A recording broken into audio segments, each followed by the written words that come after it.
मैं आपको खुश की दुकान पर लाया हूं जहां तमीज यानी रोटियां बनाई जाती है।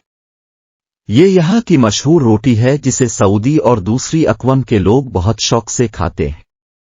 1 रियाल में अच्छी खासी बड़ी रोटी मिल जाती है। चलिए अब भी देखें।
वीडियो देखने के लिए शुक्रिया।